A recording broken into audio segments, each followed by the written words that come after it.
View 360 में। Trump इंतजामिया का चीन पर मौशी दबाव जरूरत से ज्यादा है या कम? उनको भी हम पासपोर्ट दिलवाएंगे और ID कार्ड दिलवाएंगे। पाकिस्तान में मुकीम अफगान और बंगाली बाशिंदों को शहरियत देना कितना पेचीदा मामला है?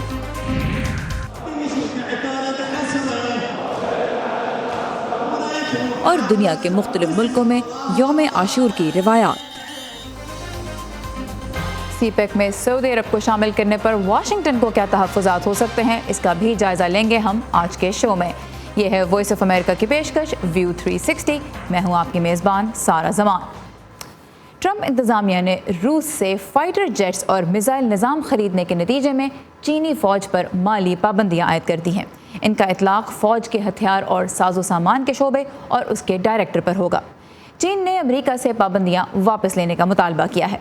अमेरिका ने दरअसल 2016 के सदारती इंतखाबात में मुदाखलत पर रूस पे दिफाई साजो सामान फ़रोख्त करने पर पाबंदियाँ आयद की थीं, जिनके दायरे में उससे हथियार ख़रीदने वाले मुल्क भी आते हैं। ये इस हफ्ते चीन के ख़िलाफ़ भी ट्रंप इंतज़ामिया का दूसरा बड़ा इक़दाम है। चीनी दरामदात पर भी अब तक के सबसे भारी इजाफी टैक्सों का ऐलान इसी हफ्ते के आगाज़ पर हुआ। वाशिंगटन और उसके बाहर ये बहस जारी है कि सदर ट्रंप चीन पर जो तिजारती दबाव डाल रहे हैं वो ज़रूरत से ज़्यादा है या कम। ये बहुत साल पहले किया जाना चाहिए था। दूसरे सदर को ये करना चाहिए था, लेकिन ये बाइसे शर्म है कि ऐसा नहीं किया गया। सदर ट्रंप जो कर रहे हैं, अमेरिका में बहुत से लोग ऐसा बहुत अरसे से करना चाहते थे, यानी चीन के बारे में सख्त मौक़िफ़ इख्तियार करना। हमारे मुल्क के लिए कई बरसों से नुकसानात बहुत बढ़ते जा रही हैं और अब हम मजीद ऐसा नहीं होने देंगे। सदर ट्रंप ने इसी हफ्ते चीनी मसनूआत पर मजीद $2 खरब के महसूलात आयद करने का ऐलान किया है, जिसके जवाब में चीन ने भी अमरीकी दरामदात पर $60 अरब के महसूलात लगा दिए हैं। इन इक़दामात से अमरीका और चीन के दरमियान शदीद तजारती जंग का खतरा पैदा हो गया है, मगर वाशिंगटन में कुछ का कहना है कि इसके अलावा कोई चारा नहीं है। मैं चीन के साथ तिजारती जंग नहीं चाहता, ताहम तिजारत मुनसिफाना होनी चाहिए। मेरा ख्याल है कि जिंदगी में ये बहुत सादा सा फलसफा है कि उन्हें अमेरिका में इतनी ही तिजारत करने की इजाज़त होनी चाहिए जितनी चीन में अमेरिका को हासिल है। ये मुनसिफाना क्यों ना हो और हकीकत में ऐसा क्यों होने दिया जाए। ताहम कुछ लोगों को तशवीश है कि सदर ट्रंप के इक़दामात की समत दुरुस्त नहीं। वो खास तौर से कनाडा, मैक्सिको और यूरोपियन यूनियन जैसे अमरीकी इत्तेहादियों की स्टील और एल्यूमिनियम की मसनूआत पर दरामदी महसूलात आयद किए जाने पर सवाल उठाते हैं। उनकी राय में ये वो इत्तेहादी हैं जिनकी मदद से चीन पर दबाव डाला जा सकता है। मुझे इस बात पर परेशानी है कि सदर ट्रंप अपने करीबी इत्तेहादियों पर महसूलात आयद कर रहे हैं और इस इक़दाम से आलमी तिजारत में हम कमजोर पड़ते जा रहे हैं। ऐसा लगता है अमेरिका अभी अभी होश में आया है और जो हम कर रहे हैं इसका कोई जवाब नहीं। बिल्कुल ऐसा है, रेडी सेट फायर। और इस तनाज़े के सियासी मुज़ामरात भी हो सकते हैं। हालांकि इन महसूलात से अमरीकी सार्फिन के लिए कीमतों में किसी ड्रामाई तब्दीली का फौरी इम्कान नहीं। इनसे सदर ट्रंप के कुछ अहम वोटर्स पर असर देखा जा सकता है। उनमें वो किसान भी शामिल हैं जो अपनी मसनूआत चीन बरामद करते हैं। चूँकि हम एक जमहूरियत है, हमारा सियासी निज़ाम वोटर्स के नुक्ता नज़र से मुतासिर होता है। लिहाजा अमेरिका में नवंबर में एक इंतखाब होने वाला है और वो चीन के अगले इंतखाब से पहले होगा। अमेरिका और चीन की तरफ से एक दूसरे पर आयद महसूलात 24 सितंबर से नाफिजुल अमल हो जाएंगे। बिलगालों के साथ नदीम याकूब, उर्दू VOA। पाकिस्तान अपनी मौशी मुश्किलात के हल के लिए चीन और सऊदी अरब की तरफ देख रहा है। पाकिस्तान की जानिब से सऊदी अरब को अब सीपेक में शिरकत की दावत के बाद मुमकिन है तीनों मुल्क मिलकर एक बड़े मौशी मंसूबे पर काम करें, लेकिन वाशिंगटन फिक्रमंद है कि चीन अपने मौशी मंसूबों के ज़रिए दूसरे मुल्कों के अहम वसाइल अपने फ़ायदे के लिए इस्तेमाल कर सकता है। तो सीपेक में अमेरिका के एक अहम इत्तेहादी यानी सऊदी अरब की शमूलियत के मुख्तलिफ पहलुओं का जायज़ा लेने के लिए आज हमारे साथ मौजूद हैं माहिर माशियात डॉक्टर ज़ुबैर इकबाल। डॉक्टर साहब, वेलकम टू व्यू 360। पहले तो यही बताइए कि अगर सऊदी अरब सीपेक का हिस्सा बन जाता है तो इससे सबसे ज़्यादा फ़ायदा किसको होगा? देखिए, पहले तो मैं ये बताता चलूँ कि जहाँ तक पाकिस्तान, चीन और अब सऊदी अरेबिया का मामला है, ये लॉन्ग टर्म किस्म के इन्वेस्टमेंट का मामला है, ये शॉर्ट टर्म फाइनेंसिंग का मामला नहीं है जो इस वक्त पाकिस्तान को बहुत ज़रूरत है। लेकिन जैसे आप फरमा रही हैं कि इसके ऊपर इन जो नए रिलेशनशिप पैदा हो रही हैं उसका फ़ायदा सबसे ज़्यादा किसको होगा? میرا خیال ہے یہ سب فائدہ سب کو ہوگا. اس کی وجہ یہ ہے کہ چین اپنی ٹریڈ اور دوسری ریلیشنز کو ایکسپینڈ کرنا چاہتا ہے اور اس کے لیے سی پیک ایک بہت اہم حیثیت رکھتی ہے اور مڈل ایسٹ اور خاص طور پر اس میں سعودی عربیہ اور دوسرے GCC ممالک بڑی اہمیت رکھتے ہیں مارکیٹ کے طور پر. اس لیے یقیناً چین کو فائدہ ہوگا کیونکہ اس سے ایک تو ان کو کریڈینشل بھی ملتی ہے اور اس کے ساتھ ساتھ ایک اہم بات یہ ہے کہ ان کے لیے مارکیٹ کھل جاتی ہے. جہاں تک سعودی عربیہ اور دوسرے ممالک کا تعلق ہے ان کا فائدہ یہ ہے کہ ان کی اکنامک ڈائیورسفیکیشن کو تقویت ملتی ہے. وہ چونکہ آپ کو معلوم ہے کہ وہ آئل سے نکل کے نان آئل کی طرف جا رہے ہیں تو اس کے لیے اس قسم کی ٹرانزیکشن میں شامل ہونا ان کی نان آئل گروتھ میں بہت حد تک کام کرے گا. اس کے ساتھ ساتھ یہ بھی دیکھنا ضروری ہے کہ اب سعودی عربیہ نے خاص طور پہ اب ایکسٹرنل انویسٹمنٹس جو ہیں ان کو دوبارہ بڑھانا شروع کر دیا ہے آئل قیمت بڑھنے کے بعد. تو اس کے لیے ان کو سیکیور قسم کی انویسٹمنٹس چاہیے اور یہ انویسٹمنٹ اچھی خاصی سیکیور ہے, نزدیک ہے اور اس کے لانگ ٹرم بینیفٹس صرف اکنامک ہی نہیں بلکہ پولیٹیکل بھی ہوں گے. سبھی کا فائدہ ہوگا. سب کا فائدہ. اس میں ایک پوائنٹ جو آپ نے ریز کیا کہ یہ لانگ ٹرم ہے, شارٹ ٹرم نہیں ہے. پاکستان کو تو شارٹ ٹرم میں مدد کی ضرورت ہے. سعودی عرب کے ساتھ اس دفعہ جو ملاقات ہوئی ہے عمران خان صاحب کی, کیا آپ کو لگتا ہے ریئلسٹکلی پاکستان کو کیا معیشت کو خاص طور پہ کیا سہارا ملے گا؟ بیکاز ایک ایشو ٹرانسپیرنسی کا بھی ہے. پاکستان کی سعودی عرب کے ساتھ جو مالی ڈیلنگز ہیں ان میں وہ 100% ٹرانسپیرنٹ نہیں ہوتی ہیں, نہیں پتہ ہوتا کہ کہاں سے پیسہ آیا, کب آیا, کیسے آیا, کس لیے استعمال ہوگا. تو اس ریفرنس سے مجھے یہ بتائیے کہ شارٹ ٹرم میں پاکستان کی معیشت کو کیا سہارا مل سکتا ہے سعودی عرب سے؟ وہ تو صرف اسی صورت میں مل سکتا ہے کہ اگر سعودی عرب اپنا اثر و رسوخ استعمال کر کے یا اپنی ریسورسز سے استعمال کر کے پاکستان کو فائنینسنگ پرووائڈ کرے, شارٹ ٹرم فائنینسنگ, جس کی وجہ سے پاکستان کے ایکسٹرنل ریزروز بڑھیں اور جیسے وہ بڑھیں گے تو اس کی وجہ سے ایکسچینج ریٹ اسٹیبلائز ہو جائے گا اور جو پاکستان کے اندر انسرٹنٹی ہے وہ کم ہو جائے گی, جس کی وجہ سے گروتھ پیدا ہو سکتی ہے اور شارٹ ٹرم مشکلات جو ہیں ان کو حل کرنے میں کافی حد تک فائدہ ہو سکتا ہے. تو اب تھوڑا واپس سی پیک پر ہی آتے ہیں اور واشنگٹن کے کچھ کنسرنس کی بات کرتے ہیں. جیسا ہم نے کہا ابھی کہ ڈی سی میں کنسرن یہ ہے کہ چائنا کے ڈیٹ ٹریپ میں آ سکتا ہے پاکستان. اب ایک بڑا اتحادی امریکہ کا اس میں شامل ہو رہا ہے. کیا کنسرنز ہو سکتے ہیں واشنگٹن کے اور کیا یہ ممکن ہے کہ واشنگٹن ان کے بارے میں سعودی عرب سے بات کرے اور اس کو کسی کنونس کرنے کی کوشش کرے to may be change its outlook on this? دیکھیے, جہاں تک امریکہ اور چین کا تعلق ہے وہ ایک قسم کی کولڈ وار بنتی جا رہی ہے. اس کا مقصد یہ ہے کہ اگر چین کا فائدہ ہوتا ہے تو اس کی وجہ سے امریکہ کو نقصان ہوتا ہے. یہ غلط بات ہے, یہ ایسے نہیں ہوتا. کچھ ایسی ایشوز ہوتے ہیں جن کی وجہ سے دونوں جو فریقین ہیں, جو حریفین ہیں, ان کو فائدہ پہنچتا ہے اور اس میں بیسیکلی میں یہی دیکھ رہا ہوں کہ اس سے فائدہ ہوتا ہے. جس طرح چین گلوبل اکانومی میں انٹیگریٹ ہوگا, زیادہ سے زیادہ انٹیگریٹ ہوگا, اس وقت اس کی وجہ سے اس کی اپنی جو انفلوئنس ہے وہ ماڈریٹ ہو جائے گا, وہ انفلوئنس افیکٹو اور کنسٹرکٹیو ہوگا. اسی طرح جہاں تک سعودی عربیہ کا تعلق ہے, سعودی عربیہ بھی اپنا کو ڈائیورسیفائی کر رہا ہے. وہ اپنے تمام کے تمام سے کہتے ہیں ایگز ایک باسکٹ میں ڈالنا نہیں چاہتا. تو اس کی وجہ سے اگر ان کی ریلیشن شپ چین کے ساتھ بڑھتی ہے اور اس کی وجہ سے وہ چین کے ایک قسم کے ریپرزینٹیو یا ساتھی بن جاتے ہیں مڈل ایسٹ کے لیے, تو اس کا سب کو فائدہ ہوتا ہے. آلرائٹ, سو واشنگٹن کو اس کے مختلف پہلوؤں کا جائزہ لینا چاہیے. اور سب سے بڑی بات یہ کہ یہ زیرو سم گیم نہیں ہے. ایسا نہیں ہے کہ ایک کا فائدہ دوسرے کا نقصان ہی ہے, سبھی کو اس سے فائدہ ہو سکتا ہے. ڈاکٹر زبیر اقبال, آپ کے وقت کا اور آپ کی انسائٹ کا بہت شکریہ. اس موضوع پہ ماہرین کے تبصرے اور تجزیے ہم آپ کے لیے لے کر آتے رہیں گے. ان کے لیے لاگ آن کیجیے ہماری ویب سائٹ urduvoa.com پر, جہاں آپ کے لیے بہت سے دلچسپ مضامین اور ویڈیوز بھی موجود ہیں جنہیں آپ دوسروں کے ساتھ بس ایک کلک کے ذریعے بآسانی شیئر کر سکتے ہیں. حال ہی میں پاکستان کے وزیر اعظم عمران خان نے ملک میں مقیم افغان اور بنگلہ دیشی باشندوں کو شہریت دینے کا اعلان کیا. اس پر بہت سی جماعتوں کی جانب سے سخت تنقید کے بعد وزیر اعظم نے یہ واضح کیا کہ یہ ایک خیال ہے, ان کا حتمی فیصلہ نہیں. افغان اور بنگلہ دیشی افراد کو پاکستانی شہریت دینا دراصل کتنا گھمبیر معاملہ ہے, اس کا جائزہ لیا ہے کراچی سے محمد ثاقب نے. اقوام متحدہ کے ادارہ برائے مہاجرین کے مطابق پاکستان میں تقریباً 20 لاکھ پناہ گزین مقیم ہیں. عالمی ادارے کے مطابق یہ دنیا میں مہاجرین کی سب سے بڑی تعداد ہے. تاہم ملک کے سرکاری ذرائع کے مطابق یہ تعداد 50 لاکھ کے لگ بھگ ہے. ان میں افغان, بنگلہ دیشی, برمی اور دیگر قومیتوں کے لوگ بھی شامل ہیں. بہت سے لوگ کئی دہائیوں قبل یہاں آ کر آباد ہو گئے, لیکن شناختی دستاویزات نہ ہونے پر مسائل کم و بیش سب کے ایک جیسے ہی ہیں. ہم 32 سال ہو گیا پاکستان میں رہ رہے. ہم جو ہے کاروبار صحیح نہیں کر سکتا ہے, कारोबार से डर लगता है। अगर हम कारोबार करें ऐसा ना हो हमको भगा दे।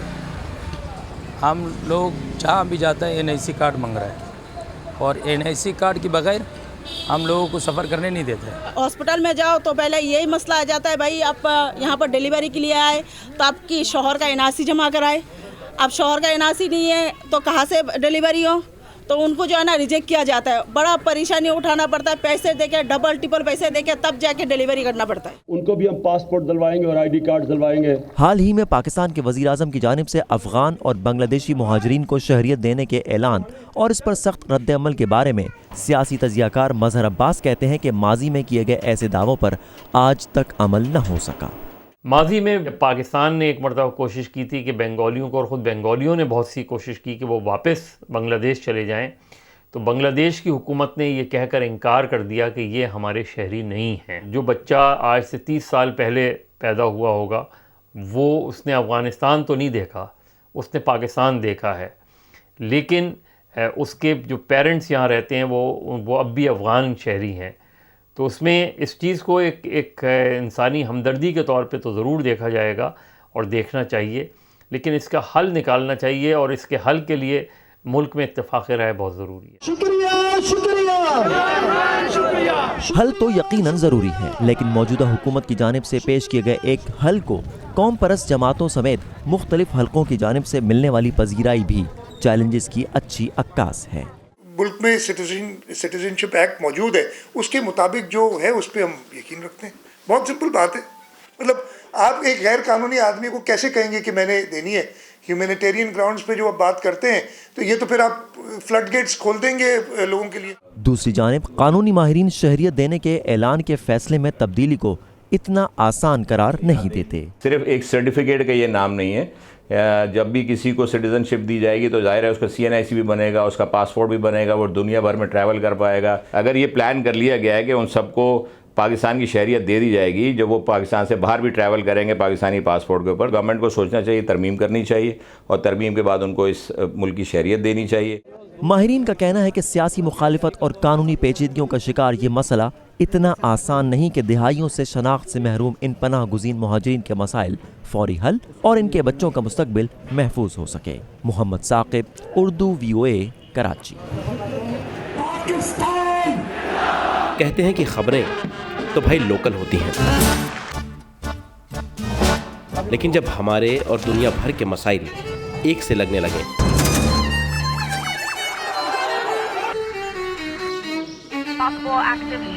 तो आंखें खुली रखनी चाहिए। अमेरिका ने पाकिस्तान और भारत के क्या पता कौन सी खबर आपके काम आ जाए। Great ideas. 25-year-old, 22-year-olds who are building billion-dollar companies. Our dream is to bring new technologies. View 360 सिर्फ आज न्यूज़ पर। ताज़ा तरीन खबरें, अहम वाक़यात, ऑडियो वीडियो रिपोर्ट्स और तज्ज़िये देखने, सुनने और पढ़ने के लिए डाउनलोड कीजिए VOA उर्दू की नई ऐप। खबरें अब हर वक्त आपकी मुट्ठी में।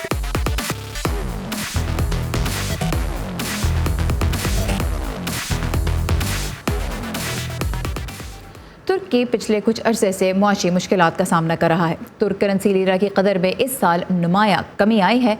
दूसरी जानब दहशत गर्दी की रोकथाम के नाम पर अर्दवान हुकूमत की जानिब से सख्त कवानीन का इतलाक़ और सियासी मुखालिफिन की पकड़ धकड़ से मुल्क के जमहूरी इमेज पर भी बैनुल-अक़वामी सतह पर सवाल उठ रहे हैं। इस सब के बावजूद तुर्की आने वाले गैर मुल्की सयाहों की तादाद में इजाफा हो रहा है। मुल्क की वजारत सकाफत और सयाहत के मुताबिक इस साल के पहले 7 माह में 2 करोड़ से ज़्यादा सयाह तुर्की आए। इसकी वजह क्या है, ये जानने के लिए देखते हैं ये रिपोर्ट। तुर्की में छुट्टियां गुजारने वाले सयाहों की तादाद में तेजी से इजाफा हो रहा है। गुज़िश्ता साल जुलाई के मुकाबले में इस साल सयाहत में 12% इजाफा देखने में आया है। यहाँ सफर करना बहुत आसान है। आपको फौरन वीजा मिल जाता है, जिससे सयाहों का यहाँ आना और रहना आसान हो जाता है। यहाँ के लोग भी बहुत मिलनसार हैं। तुर्की की एसोसिएशन ऑफ ट्रैवल एजेंसीज सयाहत में इजाफे का खैर मकदम करती हैं। उनका कहना है कि तुर्की एक मकबूल सयाहती मकाम है। इस साल जनवरी और जुलाई के दौरान 21.6 मिलियन गैर मुल्की सयाहों ने तुर्की का दौरा किया। यहाँ ये बात अहम है कि मगरिब से आने वाले सयाहों ने दोबारा तुर्की का रुख किया है और यूरोपीय सयाहों की तादाद में खातिर खा इजाफा हुआ है। फेरोज बगलिकाया का कहना है कि सियाहत एक ऐसा शोबा है जिसमें तुर्की दुनिया भर से मुकाबला कर सकता है। जब साहिल समुंदर, कुदरत, तारीख और सकाफत की बात आती है तो तुर्की में सब कुछ है। तो हम सियाहत में वही इजाफा देख रहे हैं जिसके हम हकदार हैं। जहां तुर्क करेंसी लीरा की कीमत में कमी मकामी शहरियों के लिए नुकसानदेह है, वहीं करेंसी की शरह तबादला बुलंद होने से सयाहों को फायदा हो रहा है। मुझे हैरत है कि ये मेरे अंदाजे से सस्ती तफरीह साबित हुई। उम्मीद है कि तुर्की की मईशत अपने शहरियों के लिए बेहतर हो जाए, लेकिन हमें सयाह के तौर पर इसी में फायदा है। सयाहत के शोबे से मुतालिक बाज़ अफराद कहते हैं कि तुर्की में सियासी अदम इस्तेहकाम बढ़ा है, लेकिन सियाहत फरोग पा रही है। गैर मुल्की सयाहों में इजाफे की वजह लीरा की कीमत ही नहीं, बल्कि ये भी है कि सयाह एक खूबसूरत और सहूलतों से भरपूर मुल्क में छुट्टियां गुजारना चाहते हैं। यूरोपीय सयाह तुर्की में सियासी माहौल के बायस पिछले कुछ सालों में यहाँ से दूर रहे, लेकिन उन्हें एहसास हो रहा है कि इससे बेहतर कोई और जगह नहीं। होटल और ट्रैवल एजेंसियां सियाहत में इजाफे से खुश हैं और पुरउम्मीद हैं कि 2019 में ये शोबा मजीद तरक्की करेगा। टैन सितान के साथ फरदा खलील, उर्दू VOA। अम्मी, हुक्मरान अमेरिका के हों या हिंदुस्तान के, अफगानिस्तान के या फिर पाकिस्तान के, उन्हें कुछ ना कुछ तो कहना है ना अपने मुल्क के लिए। लेकिन ऐसे में हमारा काम किसी हुक्मरान की बात पर नाराज हो जाना या फिर तालियां बजाना थोड़ा ही है। के हुक्मरान सुन ले। खुदा बस इतनी समझ दे कि जो जैसा कहे हम उसे वैसे का वैसा आप तक पहुंचा सके। बाकी फिर आप तो समझदार हैं ही। बड़ी जंग पाकिस्तान टेररिज्म के खिलाफ लड़ रहा है। इस प्रोफेशन में ना अम्मी, बस इतना सा तो ख्वाब है। खबर जैसी पहुंची वैसी, व्यू 360 सिर्फ आज न्यूज़ पर। पाकिस्तान में हर साल बहुत से नौजवान इसलिए भी नौकरी हासिल नहीं कर पाते क्योंकि उनके पास जॉब मार्केट के लिए ज़रूरी हुनर नहीं। लेकिन ये मसला खुसूसी तरबियती प्रोग्राम्स की मदद से हल हो सकता है। इसकी एक कामयाब मिसाल देखने के लिए चलते हैं वादी हुंजा, जहां ख़वातीन अब बढ़ई का काम सीख कर अपने पाँव पर खड़ी हो रही हैं। देखते हैं आज की खुसूसी रिपोर्ट।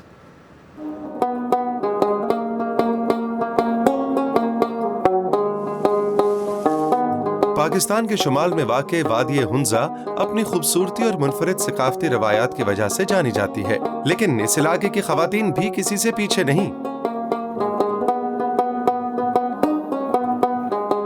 मेरा नाम आमना और मैं कारपेंट्री में काम करती हूँ। मैं फर्स्ट वीमन कारपेंटर हूँ। 2008 में मैंने स्टार्ट किया था कारपेंट्री। उस टाइम हम 2 ख़वातीन थे, मैं और मेरी साथी गुलशन, हम दोनों ने स्टार्ट लिया था। अभी माशाल्लाह हमारे कारपेंट्री ग्रुप में 43 ख़वातीन काम करते हैं। ख़वातीन को माशी तौर पर खुद कफील बनाने का ये प्रोजेक्ट आगा खान कल्चर सर्विस पाकिस्तान ने शुरू किया है, जिससे अब तक 110 ख़वातीन तरबियत हासिल कर चुकी हैं। इन शोबों में कारपेंट्री या बढ़ई का काम भी शामिल है। पहले तो मुझे बहुत अजीब लग रहा था। आरी चलाना, गुनिया पकड़ना, पेंसिल खींचना बहुत मुश्किल लग रहा था। कर जब हमने काम दिलचस्पी से लिया तो हमें मुश्किल नहीं लगा। हमने सोचा कि हम नहीं छोड़ेंगे, हम ये जारी रखेंगे। क्योंकि मेरे अब्बू की बहुत पहले डेथ हो गई थी और मेरे घर में ऐसे में पढ़ने का बड़ा शौक़ था, लेकिन मेरे सामने ऐसे रास्ते नहीं थे कि मैं आगे अपना एजुकेशन कंटिन्यू कर सकूं। लेकिन मैंने सोचा कि एक खातून होते हुए घर से निकल के कम से कम मैं अपने लिए और अपने फैमिली के लिए सपोर्ट करूं। शुरू में हमें बहुत से मुश्किलें यहाँ सामने आई, इवन सोशल हमारे माशरे में, क्योंकि ये एक्सेप्टेबल नहीं था। शुरू में लोग कहते थे कि ये मर्दों का काम है, आप ख़वातीन हो के ये काम क्यों कर रहे हैं। मगर इन्होंने शिकस्त न मानने का फैसला कर लिया था। अपनी बेहतरीन सलाहियतों को आजमाते हुए हुंजा के मखसूस तर्ज के फर्नीचर समेत इमारतों में लकड़ी का काम इन्होंने इस महारत से अंजाम दिया कि लोग सराह रहे हैं, बल्कि इनका काम माहौल को बचाने में भी मददगार साबित हो रहा है। अल्तित में ही एक अभी हमने बिल्डिंग बनाया है वो प्रॉपर म्यूज़िक स्कूल है जो कि ख़वातीन ने बनाया है उसे, और अभी एक मॉडल हमने बनाया है जो टोटली वुडन एक घर बनाया है। और ये एक हमारे प्रोजेक्ट का एक बड़ा अचीवमेंट है कि लोग एक्सेप्ट करते हैं कि हम फॉरेस्ट को इस्तेमाल नहीं करते हैं क्योंकि एनवायरनमेंट को हम बचाना चाहते हैं, इसीलिए हम लोकल ग्रोन वुड जो है, ग्रीन वुड जो हम खुद लगा सकते हैं, उसे हम इस्तेमाल करते हैं। फरमान बीबी ने अपने इस काम की वजह से न सिर्फ अपनी तालीम मुकम्मल की बल्कि अपने बहन भाइयों को भी पढ़ाया। मेरे घर में बहुत से फाइनेंशियल मसला थे तो इस वजह से मैंने ज्वाइन किया था। अभी माशाल्लाह से मैं घर को भी सपोर्ट कर रही हूँ और अपना एजुकेशन भी मैंने कंटिन्यू किया हुआ है। जो मेरी छोटी सिस्टर थी उसको मास्टर्स करवाया और मेरे भाई भी थे तो उनको पढ़ाया है मैंने। ख़वातीन जहाँ कहीं पे भी निकलती हैं तो उनके लिए मसला होता है, मसला उनके वक़ार का होता है, मसला उनके लिए मज़हब का होता है, मसला उनके लिए कल्चर का होता है, उनके सोशल नॉर्म्स का होता है। लेकिन जब वो बाहर निकल के अपने लिए कुछ करती है जिसमें उसे उजरत मिले, थोड़ा बहुत अपने बच्चों का देखभाल करे, तो वहाँ पे वक़ार भी है, वहाँ पे कल्चर भी है, वहाँ पे मज़हब भी है, वहाँ सब कुछ है उसके लिए। आमना कहती हैं कि ख़वातीन को अपने बारे में खुद फैसला करने की आज़ादी नहीं, यही सबसे बड़ा मसला है। कुछ सियासी लीडर्स बन के आते हैं हमारे सामने लेक्चर देने के लिए, कुछ मजहबी लीडर्स आते हैं हमारे सामने लेक्चर देने के लिए, हमें सोचने के लिए मौका ही नहीं देते हैं कि हमने क्या करना है एज अ खातून। लेकिन आमना और उनकी साथियों ने अपना रास्ता खुद चुना है और पुरज़्म है कि अपने मुल्क की दूसरी ख़वातीन में भी खुद इन्हिसारी और माशी खुद मुख्तारी की अहमियत का एहसास उजागर करके रहेंगी। आज दुनिया के कई मुल्कों में यौम आशूर अक़ीदत व एहतराम से मनाया जा रहा है। जाने से पहले देखते हैं पाकिस्तान से बाहर सानहाए करबला को याद करने की कुछ रिवायात। कभी कभी जंजीर और खंजर जनी के साथ ये मातम शिद्दत इख्तियार कर जाता है। इराक के शहर बगदाद और बसरा में मर्द अपने सरों को खंजरों से काट रहे हैं और उनके चेहरों और कपड़ों से खून टपक रहा है। ये उनकी जानिब से इमाम हुसैन के साथ मोहब्बत के इजहार का अंदाज है, जिनका सर उनके दुश्मनों ने तन से जुदा कर दिया था। खून एक सादा सी चीज है जो हम हुसैन को पेश कर सकते हैं। दरअसल ये कुछ भी नहीं। अगर हम उनके लिए अपनी जान भी दे दें तब भी काफी नहीं। आखिरत के रोज हुसैन की शफाअत हासिल करने के लिए हम अपना सब कुछ कुर्बान करने को तैयार हैं, अपनी जानें, अपने बच्चे और अपने खानदान। मातम जनी ईरान के दारुल हुकूमत तेहरान में इतनी शदीद नहीं। ग्रैंड बाजार के इस टेंट के नीचे लोग नोहा ख्वानी पर रोने की रस्म अदा कर रहे हैं। दूसरे मकामात पर नौजवान ढोल की थाप पर मगन हैं। तेहरान के ग्रैंड बाजार बुजुर्ग में रिवायती और ठीक अंदाज में सोग मनाया जाता है और ये बेहतर है। अगर आप वहाँ जाएं तो आप मजहब के बारे में कुछ नया सीखेंगे। लेकिन हमारे दौर में सूरत हाल बदल गई है और कई लोग रिवायती अंदाज में गम मनाना पसंद नहीं करते। कुछ कम्युनिटीज में मुसलमानों ने मातम जनी से खुद को जख्मी करने की जगह अब खून का अतिया देने का इंतखाब किया है। लिबनान के शहर बैरूत में डॉक्टर्स और नर्सेज खून का अतिया देने वालों की रजाकाराना मदद कर रहे हैं। करबला का वाकया एहसास और कुर्बानी देना सिखाता है। खून एक बेहतरीन चीज है जो इंसान अतिया कर सकता है। यहाँ कई अस्पतालों में हमारे रजाकार काम कर रहे हैं। हम लोगों की हौसला अफजाई करते हैं कि वो वहाँ जाएं और खून अतिया करें। अक्सर मुस्लिम मुआशरों में आशूरा अगरचे 1 या 2 दिन जारी रहता है, लेकिन इसकी तैयारी में हफ्तों महीनों लग सकते हैं। इराक के शहर करबला में रजाकार गुज़िश्ता 10 रोज से मस्जिद में इबादत के लिए आने वालों के लिए खाना तकसीम कर रहे हैं। हमने रोजाना 2 ताज़ा खाने तकसीम किए हैं जो तकरीबन 1000 किलो चावल और सूप पर मुश्तमिल हैं। हमने रोजाना 10,000 लोगों को खाना खिलाया। नाश्ते के लिए हम 5 से 600 सैंडविच बनाकर तकसीम करते हैं। हजरत इमाम हुसैन को 680 हिजरी में यजीद के साथ लड़ाई में शहीद कर दिया गया था। ज़लाटिक हॉक के साथ वर्दा खलील, उर्दू VOA। ये था आज का व्यू 360। फीडबैक के लिए आइए facebook.com/VOA उर्दू के पेज पर और ताज़ा तरीन खबरों के लिए लॉग ऑन कीजिए हमारी वेबसाइट urduvoa.com पर। सारा ज़मान को इजाज़त दीजिए। खुदा हाफ़िज़।